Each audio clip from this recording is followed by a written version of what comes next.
दिल्ली में टिकट वितरण का कार्य दोनों पक्षों का लगभग पूरा हो चुका और अब चुनाव स्पष्ट है। अब यहाँ से जो दिल्ली के चुनाव की एक खासियत होती है कि लास्ट मोमेंट पे आखिरी रात को बहुत कुछ तय होता है दिल्ली के चुनाव में। जैसे कुछ अगर आप ग्रामीण परिवेश से हैं तो ग्राम पंचायत के चुनाव में जैसे आखिरी रात कत्ल की रात होती है, चुनाव से वोटिंग से एक दिन पहले वाली रात, ठीक उसी तरह दिल्ली के चुनाव में होता है। ये दिल्ली का पैटर्न है। तो अगर हम आखिरी रात का छोड़ दें कि लास्ट राइट में क्या होगा, तो दिल्ली का चुनाव अब खुल के सामने है। तो थोड़ी सी बात दिल्ली के चुनाव की, क्या हालात होने जा रहे हैं, क्या स्थितियां बन रही हैं, उस पर। राम राम, मेरा नाम अजय सिंह, स्वागत है आपका मेरे यूट्यूब चैनल भसड़ पर। मित्रों, टिकट वितरण का काम हो गया है। कुछ उम्मीदों पर कुठाराघात भी हुआ है।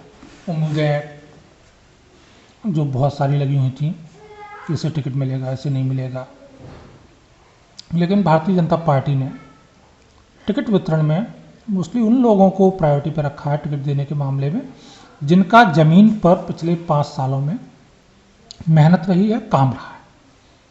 पार्टी के अंदर के भी लोग हैं, बड़े नाम भी हैं, और वो लोग भी हैं जो नई पार्टी में आए।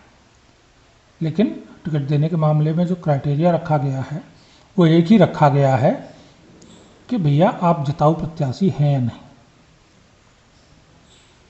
अगर जमीन पर सनातन हित में काम करने वालों के मैं नाम लूँ तो कपिल मिश्रा जी और रविंद्र नेगी जैसे लोगों को टिकट है।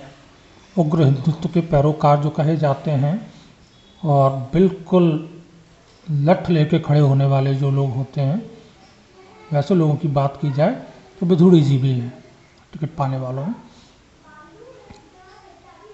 जाति गणित को भी साधा गया है।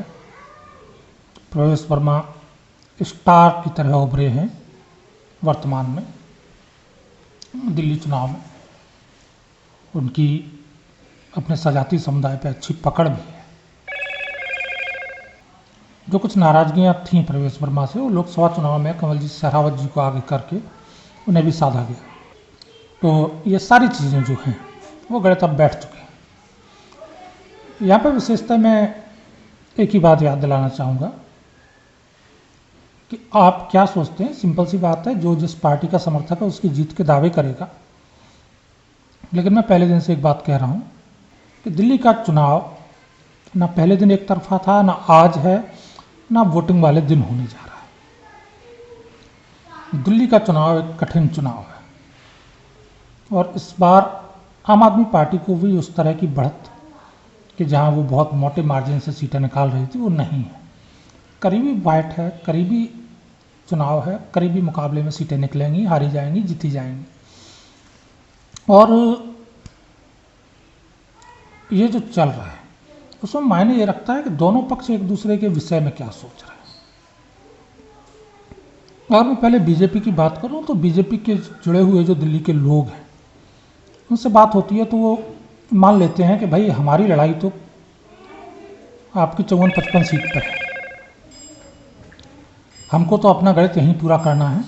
15 सीटें वो हैं जहां हम लड़ाई में नहीं हैं, और अगर कुछ थोड़े बहुत हैं भी तो इस पे हैं कि कांग्रेस कैसा प्रदर्शन करती है। 15 सीटें करीब ऐसी हैं कि जिन पे भारतीय जनता पार्टी हाथ खड़े कर रही है।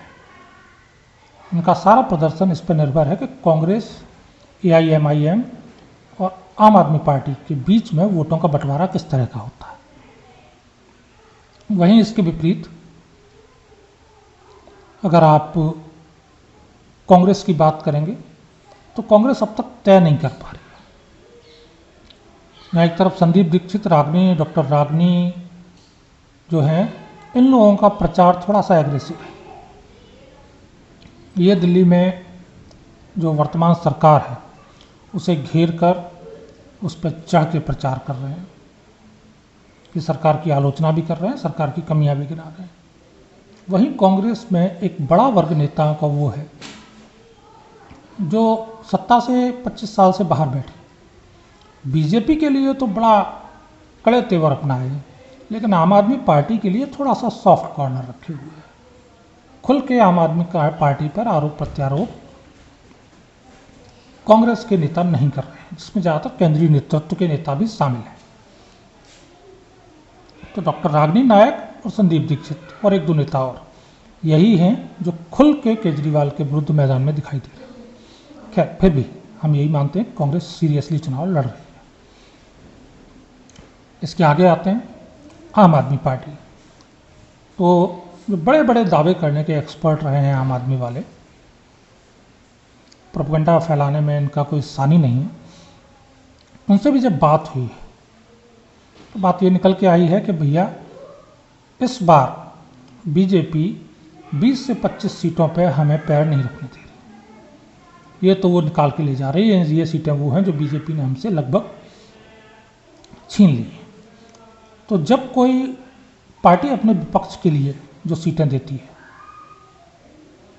तो उन सीटों को आप ये मान के चलिए कि वो लगभग सुनिश्चित है। तो हम एक मिनिमम का आंकड़ा मान लेते हैं कि आम आदमी पार्टी बीजेपी को 20 सीटें दे रही है। उनके तमाम ट्विटर हैंडल से इस तरह के पोस्ट भी किए गए। तो इन 20 सीटों में 15 सीट बीजेपी वाले मान रहे हैं कि हम इसमें हैं नहीं, 20 सीट आप वाले मान रहे हैं कि बीजेपी निकाल रही है, तो आप ये 35 सीटें अलग रख दीजिए। अब बची हुई 35 सीटों में बंटवारा होना है आम आदमी पार्टी, कांग्रेस और बीजेपी का। तो अगर मैं आम आदमी पार्टी के कार्यकर्ताओं, उनके ट्विटर हैंडल से किए गए पोस्ट को आधार मान लूँ तो एक ये इमेज बनती है, एक बुरे प्रदर्शन में भी बची 35 सीटों में से बीजेपी 40% या 45% सीटें तो जीतेगी, क्योंकि मुख्य विपक्ष है और चुनाव मूलतः उसी के विरुद्ध लड़ा जा रहा है, तो वो 40% तक सीटें जीत सकती है। तो ऐसे में अगर 15 सीटें बीजेपी बची हुई 35 सीटों में से जीतती है तो आप ये तय मानिए कि बीजेपी को सरकार बनाने में वहाँ दिक्कत नहीं होनी चाहिए। और ये मैं आम आदमी पार्टी के आंकड़े के हिसाब से बता रहा हूँ। लेकिन जिस तरह का अगेन जो चुनाव से ठीक पहले गेम शुरू हो जाता है बीजेपी में अंदरूनी राजनीति का लेकर के, उच्च स्तर से जो थिंक टैंक है वहाँ से बयानबाजियाँ होती हैं, बेतुकी बयानबाजियाँ होती हैं जिनका कोई सिर पैर नहीं होता, और ऐसे नामों को जिनका चुनावी राजनीति में वजूद भले ना हो, किसी एक स्टेटमेंट या पोस्टर गर्ल या बॉय टाइप के नामों को आगे किया जाता है कि अरे साहब इनके लिए तो पार्टी ने सोचा नहीं। या फिर ये भी होता है समटाइम के किसी दूसरे दल से आए प्रत्याशी जो भले जिताऊ हो, अपने क्षेत्र में उसकी अच्छी इमेज हो, अच्छी पकड़ हो, वो अपने वर्ग, अपने जातीय वर्ग या अपना जो समाज है उसका प्रतिनिधित्व भी कर रहा हो, लेकिन फिर भी उसको टिकट देने पर जो आपत्ति है वो इस तरह दर्ज की जाएगी कि अरे इसने तो 10 साल पहले ये किया था, ये तो हिंदुत्व का लाइसेंस इसका कैंसिल है, इसे कैसे टिकट दे दिया, इसे टिकट दे दिया। जैसे इस समय एक प्रियंका हैं, प्रियंका गौतम, उन्हें टिकट दिया गया है, तो उसको लेके बड़ी हलचल है कि साहब इसने मनुस्मृति जलाई थी तो इसे टिकट क्यों दे दिया।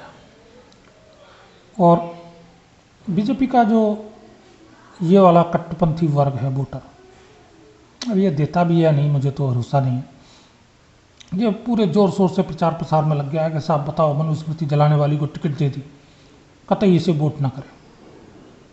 यानी कि आप उसे वोट करने को राजी हैं जिसने दिल्ली को जला दिया दंगों की आग में, आप उन लोगों को वोट करने को राजी हैं जिन्होंने दिल्ली में हाथ पर काट के हिंदुओं को जला दिया, छतों से गुलेल लगा लगा के, आग लगा के बोतलें फेंकी और सार्वजनिक वाहन जलाए, लोगों की हत्याएं की।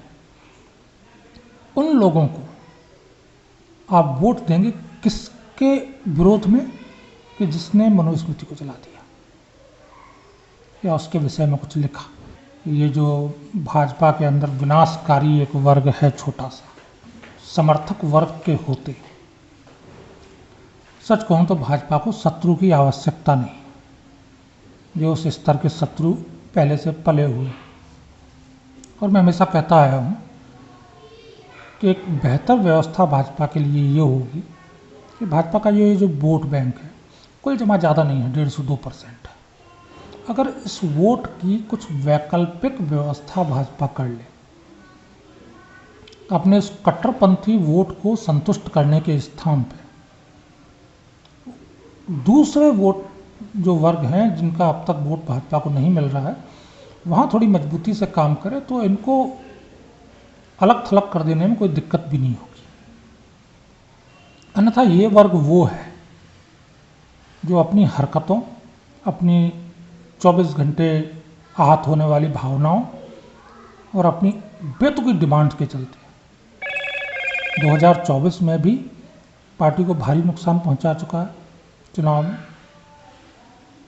और आगामी समय में भी ये निश्चित ही नुकसान ही पहुंचाएगा। इससे मुझे बिल्कुल भी ये उम्मीद नहीं है कि किसी भी तरह से कहीं भी किसी भी चुनाव में कोई फ़ायदा पहुंचा सकता है। ये बड़े कुंठित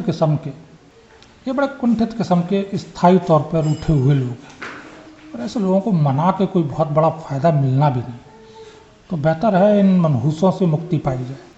फिलहाल तो बीजेपी को इन्हें साधना पड़ेगा क्योंकि दिल्ली में चुनाव करीबी है, पर भविष्य के लिए इनके विषय में रणनीति भी बनानी पड़ेगी।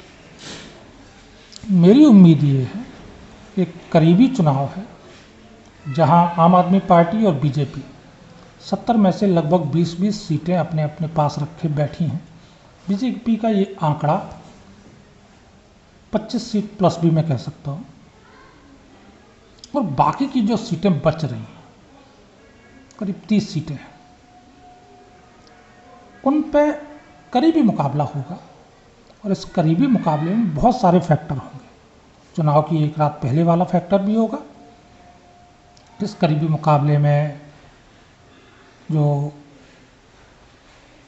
छोटी छोटी गड़बड़ियों के चलते वोट बढ़ता है वो भी असर डालेगा। अभी तक जिस वोट का निर्णय नहीं है कि वो किस तरफ जाएगा, वो असर डालेगा।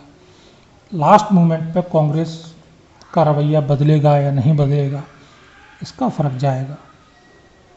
तो ये सीटें बड़ी ही अभी फंसी हुई हैं और सारा निर्णय इन्हीं पे आके अटकेगा।